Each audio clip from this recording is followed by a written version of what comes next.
Hello and welcome to a very, very special Rangers Review Bulletin with me, Jonny McFarlane. Today I'm joined by Iain King. Welcome, Iain. Thanks, Jonny. Thanks for having me. No problem. We are on today to talk about Andy Goram, who tragically, of course, passed away yesterday, aged 58, after a battle with cancer. Iain, as well as being one of the top sports writers of his generation, with 3 press awards to his name, and the writer of countless scoops, was also Andy's biographer and has written the great book, The Goalie, My Story, which I've got my copy of here, which I've been reading through in the last couple of days. So what we're going to do, we're just going to have a quick chat about Andy's life. Iain, I'm pals with Simon Peer, a man who wrote Andy's first biography, and he's always telling stories about some of the antics they got up to while writing that about his time at Hibs. How did you find them for writing this one, covering his entire career, when he was looking back, aged 45, at what had gone before?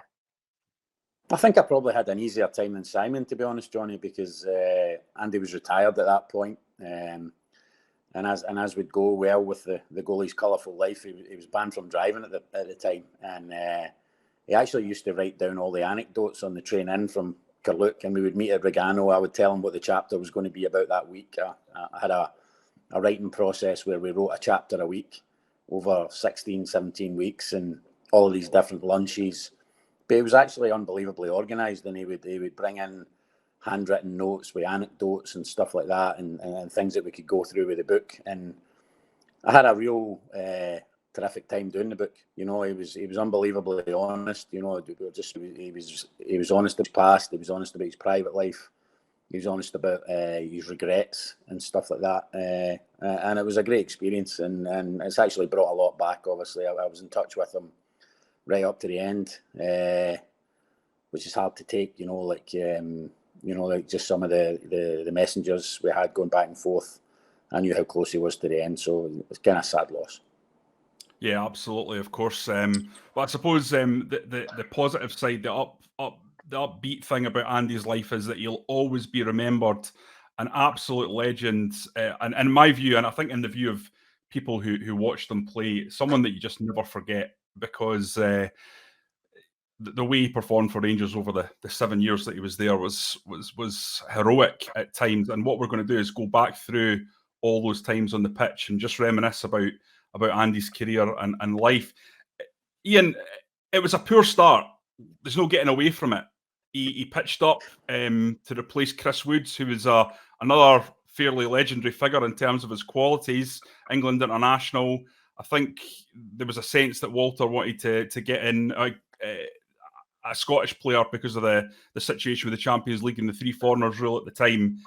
But he really, really didn't set the head of the light, and he had a few high-profile mistakes, didn't he? People were questioning the transfer fee in those first few games. Andy went for £1 million, and people would be, questioning the fee. And then the Hearts game, the Scott Crab goal, which started about 3 yards outside the post and drifted beyond him. And I remember him saying to me, he left it and he thought it was going past the post, and he just heard this horrible noise behind him, as the leather hit the net.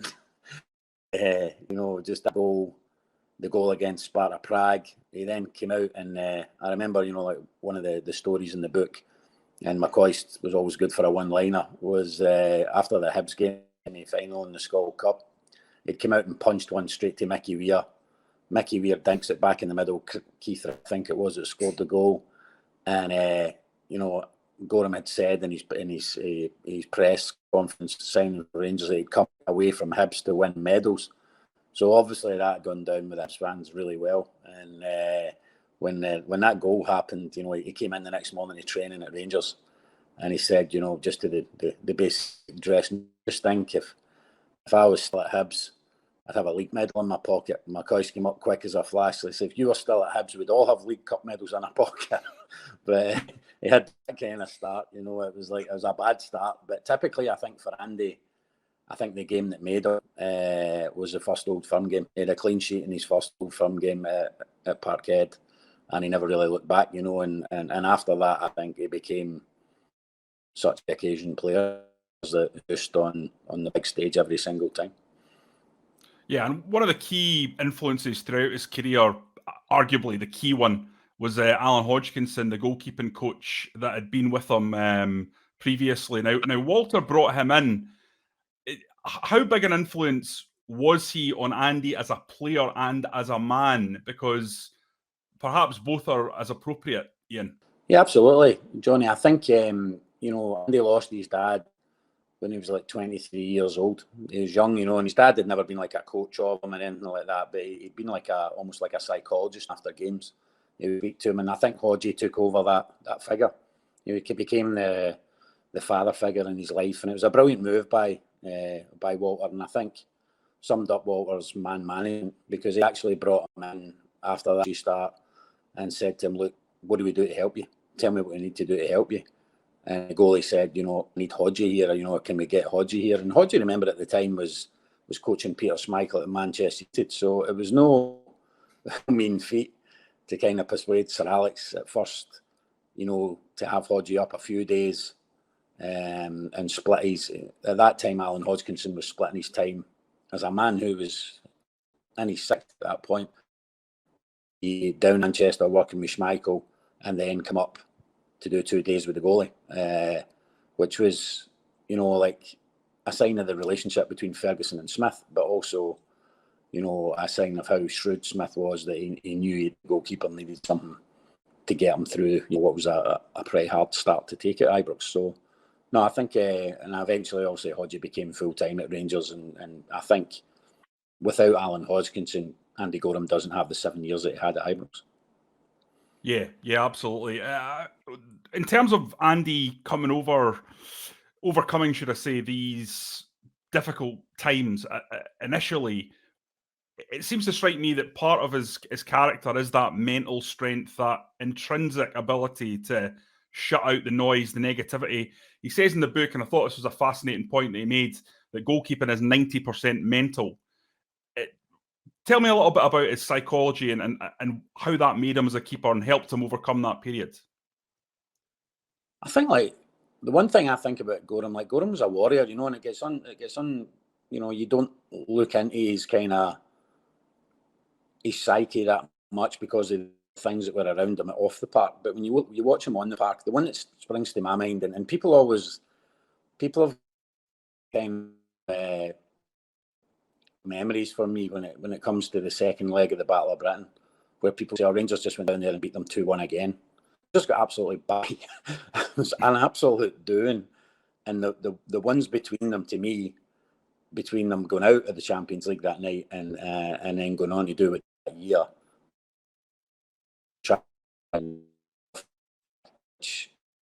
it's always staggered me. I like the rock, but I always staggered he never picked that triangle for Scotland. And you look back to '93, the night McCoist broke his leg in Portugal, Scotland lost 5-0, and John Brown was available to play that night. And I remember we played Goram. I think we played Goram, Gough, and Craig Levein, and Paulo Futre destroyed Levein, and John Brown was sitting at home, and that triangle at the back, that night at Elland Road, they were unbelievable. They were unbelievable. And when they did get through, and remember, this is a Leeds team that had McAllister and Cantona, when they got through, Goram was inevitably there to make the saves, and he must have made 4 or 5 world-class saves that night. And I just remember that, and the way his mentality took him through Old Firm games. He just so much. Obviously, there's the famous Tommy Burns quote that we'll probably come to later. But, I think in those big games, the mentality, Johnny, was just, unbelievable. He actually found the right club. He thrived on that kind of stuff. The more pressure you put on him, the better he performed. And just from that Leeds game, the point that struck me very, very clearly from the book was how Andy felt slighted previously. He'd been involved in an England under-21 squad that Howard Wilkinson, the later Leeds manager, was in charge of. And Andy felt like his performances for Oldham meant that he should have been in that team, never mind the squad. And he wasn't selected. And he really felt that the way Wilkinson handled it, who behaved around him in training, was inappropriate, or certainly wasn't to Goram's standards and Goram's liking. So for him, it was a personal battle as well as getting the team through. He wanted to say to Howard Wilkinson, "Get it right up you," and well, he certainly did. Yeah, he which did. it comes He across was loud and magnificent clear. over the You know, two leg. I don't know, Ian, if you watched The Last Dance, you know, the Michael Jordan documentary that's on Netflix. He seemed Absolutely. to use these Yep. little psychological tricks on himself to get him through these big encounters, and it seemed to me that's what it reminded me of with Andy Goram in your book. Yeah, no, I think so. I think it was just like he was never better than when he had a chip on his shoulder, if you know what I mean. Like, and he would possibly like not invent these little things, but they had little happenings. I always battled the height thing. You know, he was always like kind of slighted. And there was a strange one, you know, like when he went on a bender in Tenerife, famously, and Walter put him on the transfer list when he came back. And he would always be coming back from pre-season heavy and stuff like that, you know, and leave Walter tearing his hair out. And the time when it really when he'd lost his passport, missed a flight, and got stuck in Tenerife, and he got put in the transfer list. And it was a strange thing with Andy though, because like even when we were talking about it later, he was so full of regret because he had let Walter down. He felt he'd let the club down, and he was kind of dragging the club into the mud a bit at that point. But there was also a part of him that he said to me, like, I remember him sitting, and we're sitting, he said, you were doing transfer stories saying, Kingy, why did no one come in for me? You know, there was a little bit in his psyche thinking, why, when he was on the list, because literally no one came in for him. You know, it was always in England, it was always the height thing. We were 11.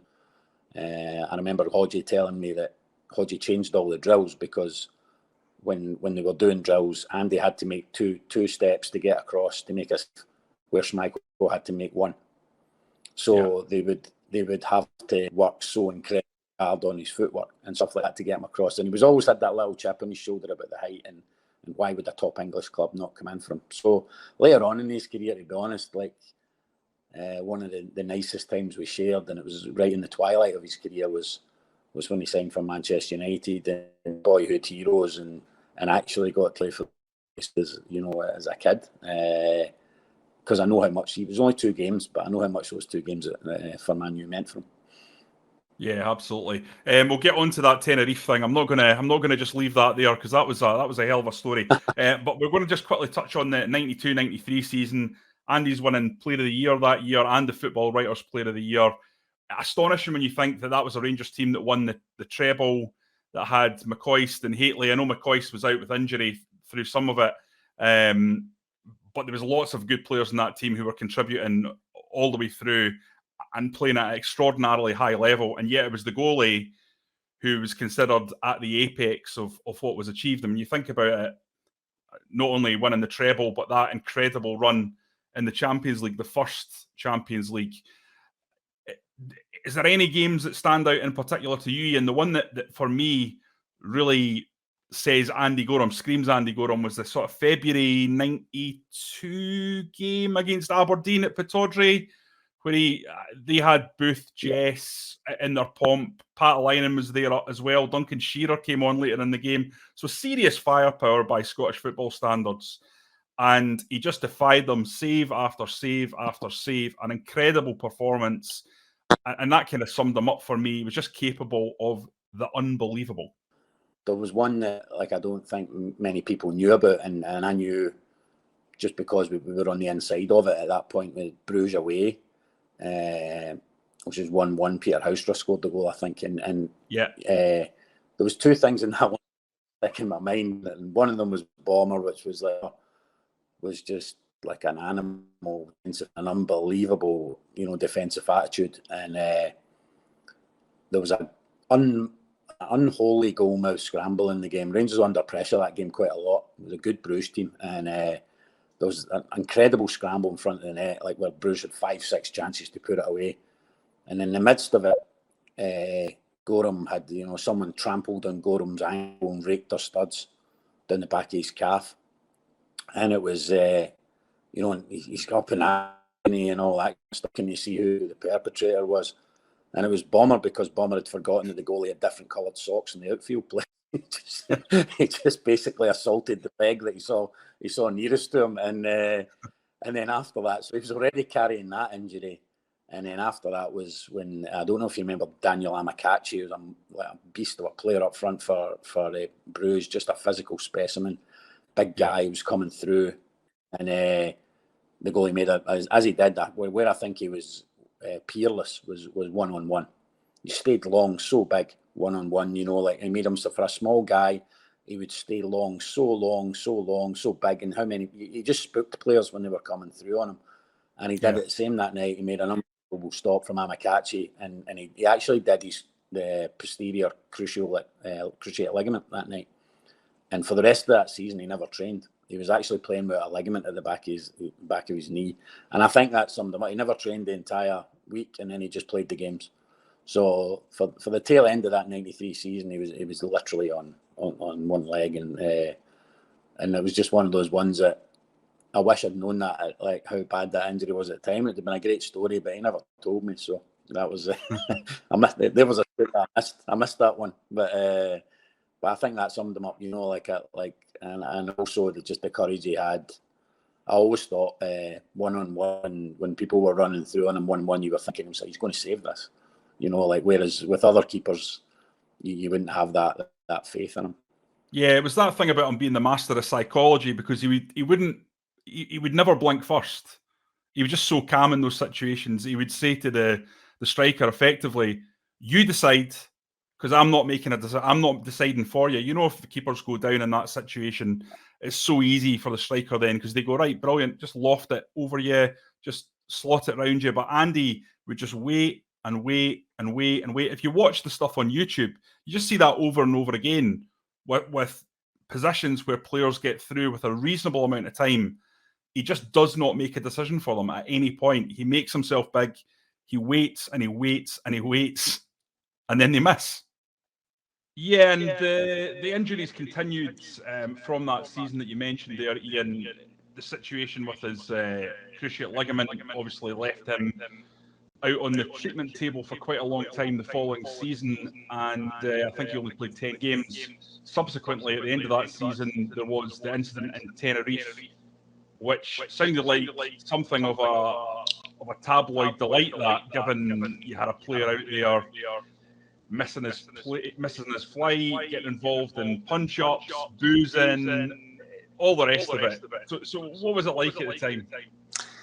I think that's probably like one of those times when the news desk couldn't stay away from my desk at the Sun Sports desk, because I would be in touch with him. The only other situation I can remember that was like that, Johnny, to be honest, was when James McFadden missed the flight in Hong Kong, you know, and I was at the centre of that one. But, you know, at that time, I think there was probably a lot of regret with Andy at that one, because he knew he'd disrespected Walter. I can remember a phone call back from them when he finally got himself sorted out.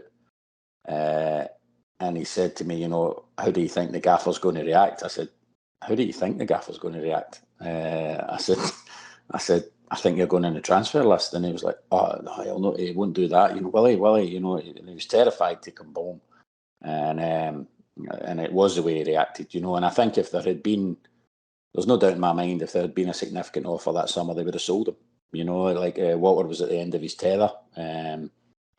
Andy was heavy as well. You know, he generally did come back heavy from pre-season. You know, he played at 14 stone 7, which was heavy. You know, like for a top level athlete. But he was built, the goalie. You know, he was a unit when he was fit. But at that point, he would be around 15 stone, way too heavy. Not in shape for a top level athlete, and either physically or mentally, and I think he knew that. And I think it's always disappointed him. You know, obviously, you know, they mended the bridges, and Walter says in the foreword of the book that he got 4 more good years out of him after that, which is a tribute to Walter's man management. But there's no question, I think that summer, that was the final straw. If there'd been a significant offer that summer, they would have sold him. Yeah, you mentioned his weight. That was an interesting one reading the book, because obviously, you know, like now, a 5'11" keeper would be like 12 stone.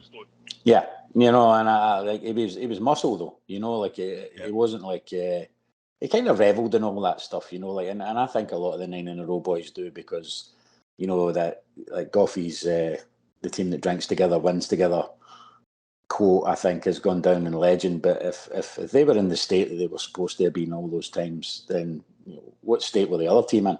All the teams they were beating. But I think the goalie loved all that stuff, the flying pig, and he kind of revelled in that thing. But he was I think if you look at his reactions and stuff like that, he was a high level athlete. And also I used to go and watch him. Play cricket at Fruchie and stuff like that as well during the summertime, I had some great days there watching him playing cricket. And then you saw then, you look at him in another sphere athletically, and a lot of the cricket guys who played with him would say to me, international class cricket player, and you look then and you think his hand-eye coordination, stuff like that. He was a top level athlete, but at that point, I think. I'd love to see him get put through all the body fat stuff and all that now. When you see some of the big transfers now, when they actually film the medical and all that, my God, what would they have done if they'd filmed Andy Goram's medical? That would have been another YouTube, Johnny. That would have been another episode for you. That. Do we know where the flying pig came from? Coisty. Yeah, where most good one-liners live and die was McCoist. And I think it was like. It was down to the fact that McCoist was obviously the king of Ibrox when the goalie arrived there. And I know there was one great one we used in the book where, McCoist had it set aside so that one of the areas in the changing room was his, where he had the bath, and he would have his bubble bath and all that, and he would lie there and recover after practice. And, the goalie was like, oh, I want a bit of that, like he seems to sit there, he's the king of the dressing room, and I'm going to have a bit of that. And McCoy sorted out so there was a bath next to him so they could talk to each other. But the first morning he did it, McCoy's sitting there with a bubble bath and all that stuff, and Andy's in there, and there's a bucket of green stuff beside the bath. And he says, is this the stuff that gets you the bubbles, Coist? He's like, yeah, on you go. And he did the whole thing, and eventually it was about 3 seconds later, 3-4 seconds later, he realised his scalp's stinging, and he was shampooing his hair with Flash. It's like, and it was in that time, I think, when they were doing that the McCoy recognised his physique and christened him the flying pig. So that was where that came from. Well, brilliant. It was less like the flying pig and more like the turbo-jetted pig when he was saving that Pierre Van Hooijdonk volley at Ibrox. Those of us who saw it at the time will never forget it, because it was like seeing a magic trick. Yeah, I think that saves obviously like one of the most amazing ones you see. I think everything gets magnified in that game, Johnny. When you're now I live in Canada and you watch the games now, and you're always kind of staggered when you're outside of it at the kind of intensity that's around those games, and every story becomes, everything you do becomes 10 times worse or 10 times better, doesn't it, in that game? It's like it's just an unbelievable fixture, but it was. I think it's probably one of the best saves of his career. I think he always felt it was magnified a bit. He was just kind of like that way. Well, his reactions, it was, it was a good save. I think he enjoyed the one more, the penalty save at Parkhead. I don't think he was particularly proud of his reaction after it, but he shouted a few things after he saved it. But people forget that Pierre actually knocked his teeth out in an Old Firm game, and I loved yesterday. I thought I saw a tweet from Van Hooijdonk yesterday, which I thought was class, which I thought was really classy. And Pierre was a great guy. I had a lot of time for Van Hooijdonk. Terrific player, unbelievable player.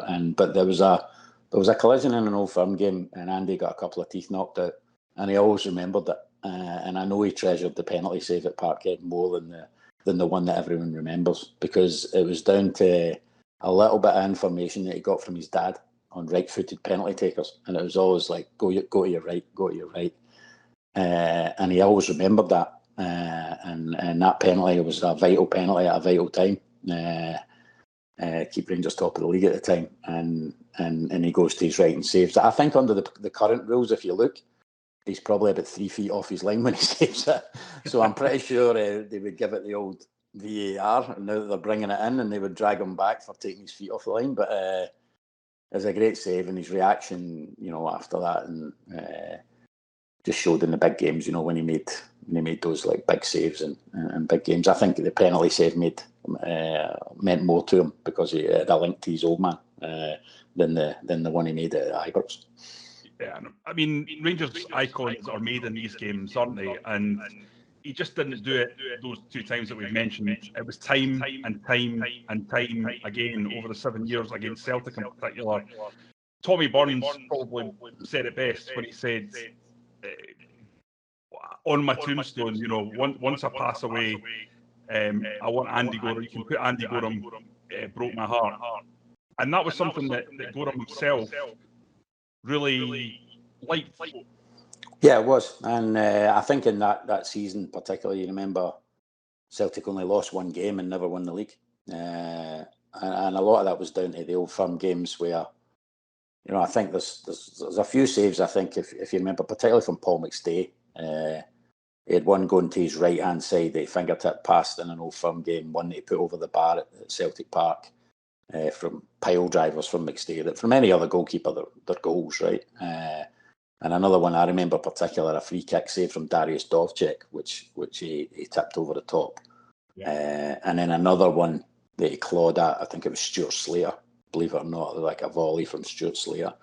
And just save after save, you know. And I think in those games, he loved Tommy Burns, you know, like, and he had huge respect for Tommy Burns. And because he saw him as everything good in Celtic, you know, and I think everyone at UTB felt that. Certainly in my life, Tommy Burns was like a massive figure when I was moving into coaching and stuff like that. He was so encouraging of me. He was like a gentleman, Tommy. And Tommy and Walter, to me, are what the Old Firm should be about. You know, that's the good side of the Old Firm. People like Burns and Smith. And it's interesting that those 2 guys have got such a touchstone in Andy's life. I think, you know, like that kind of core of decency, he recognised something in them that they admired. Yeah, absolutely. In terms of his departure from Ibrox, it was clear he wasn't happy with how it was handled.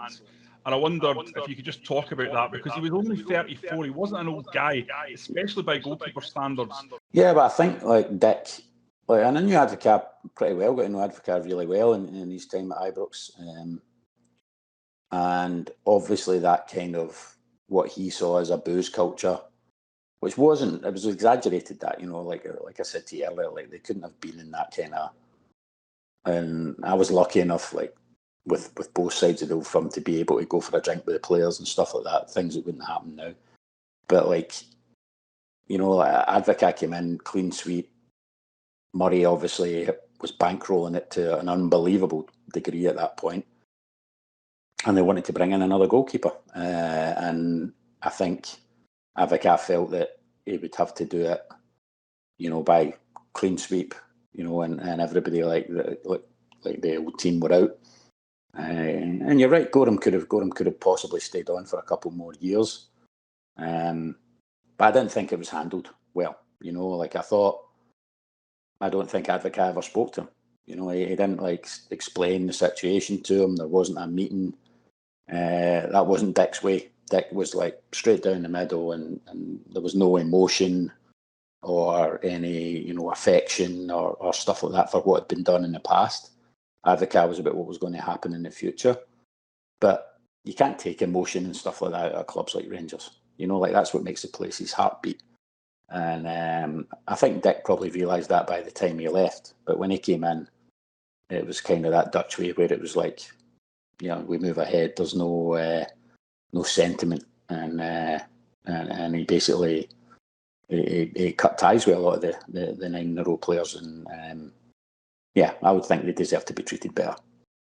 Yeah, absolutely. I suppose it's one of those where Advocaat's coming in with a continental approach. So if he believes the extent of a lot of these legends about boozing and all the rest of it, he wants to cut to the quick and almost take out that culture at the club, especially if you've got an idea of bringing through a youngster like Barry Ferguson in that environment, and you kind of want to bring them through in your mentality and your more European style of thinking. So I can kind of understand why Advocaat felt that way. But then you look at the way Andy's held by Motherwell fans, who talk about the unbelievable performances that he gave for them towards the latter end of his career.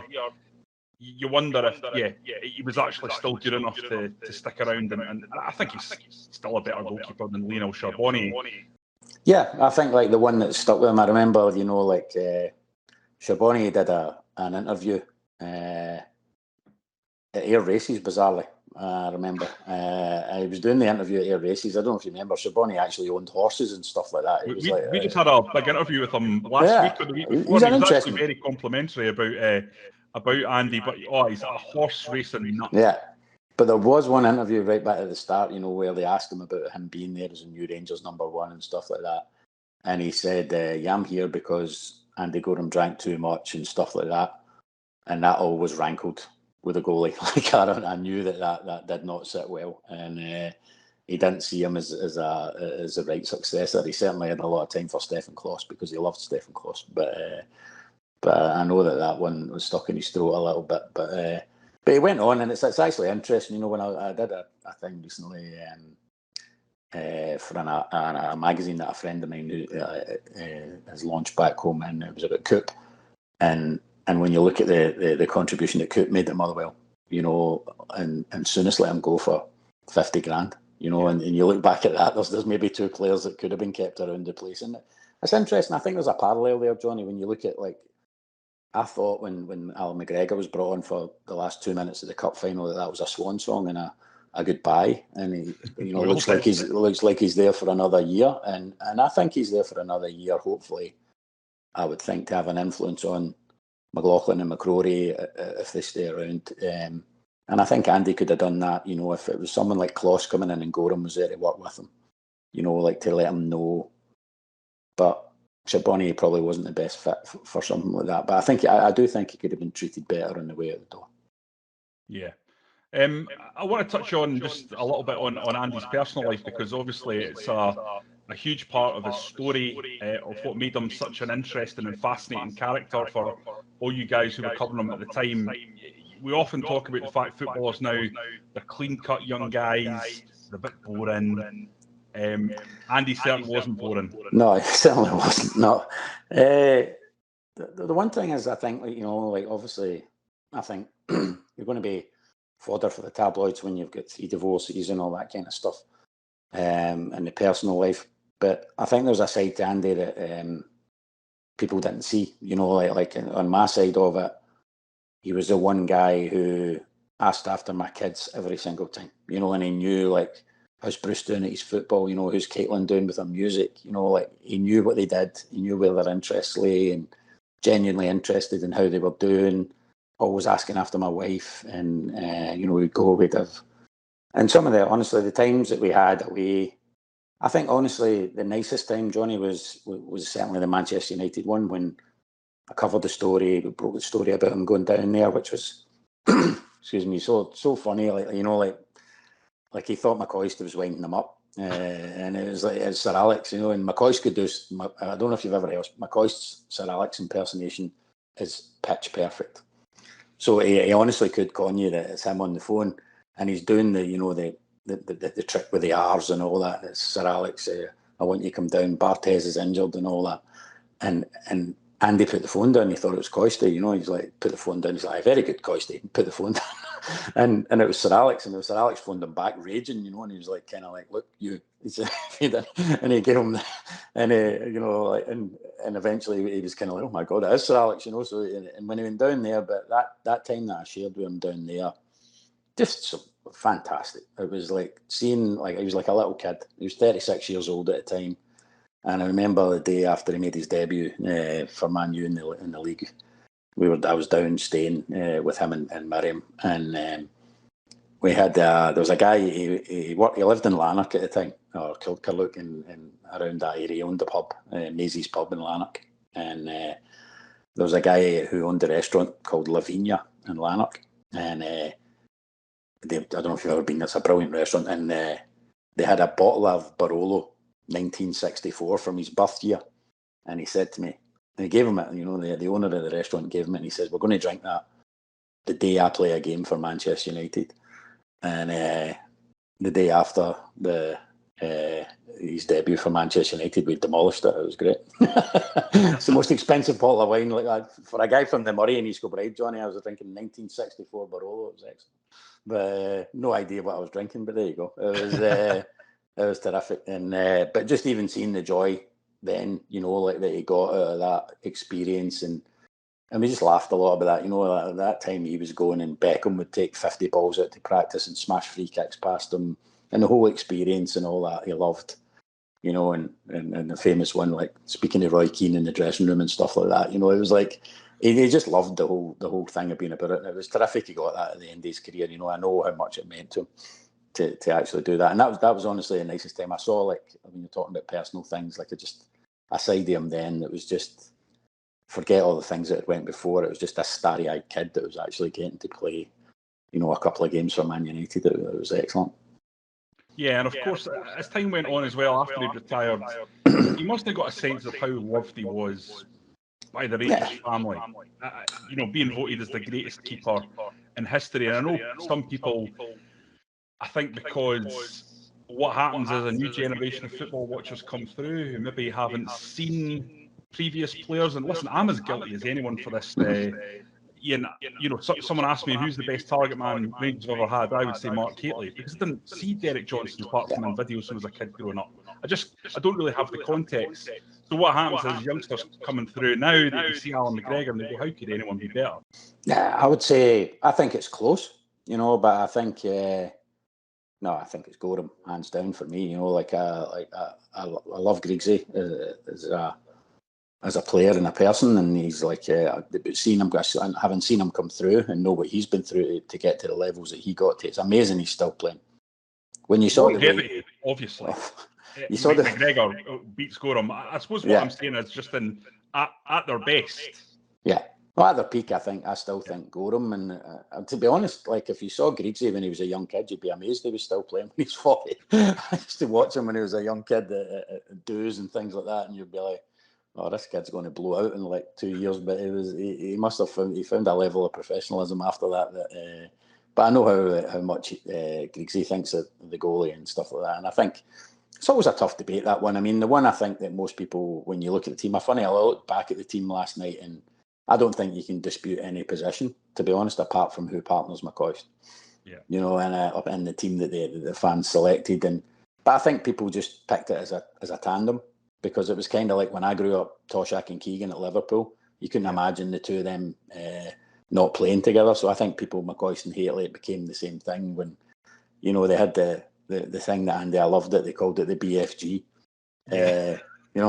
Boot flick goal, and it was like, and it worked. So many times you'd see like the goalie half volley one up for Hateley's head, flick on McCoist's goal. But Iain, if you'd been around, in terms of playing today, then you'd be getting all these third assist stats. There you go. You'd be like probably the highest performing keeper around on all these metrics now that they're using. There you go. His XG would be good, Johnny. That's right. His XG would be good. Iain, listen, I'm gonna let you press on. Thank you so much for coming on and sharing your memories of Andy. Obviously, yesterday was such a sad day, reflecting on his life and his career and the fact that he's gone. But hopefully, people have enjoyed just listening to us talk about what he gave, and his life was so full of light and joy for so many people, and he gave that to so many people. And I think that's just an incredible legacy for him to leave behind. And certainly all of us that saw him play will never ever forget him, and those who knew him like yourself, the same. So thanks so much for coming on and sharing your memories. The pleasure, Johnny. He's a special guy, and I know he'll be sadly missed, and it's too soon. It's been a tough year for Rangers when you look at Walter and Jimmy Bell and the goalie. My last one is I've probably got like a little vision. I had a vision in my head yesterday.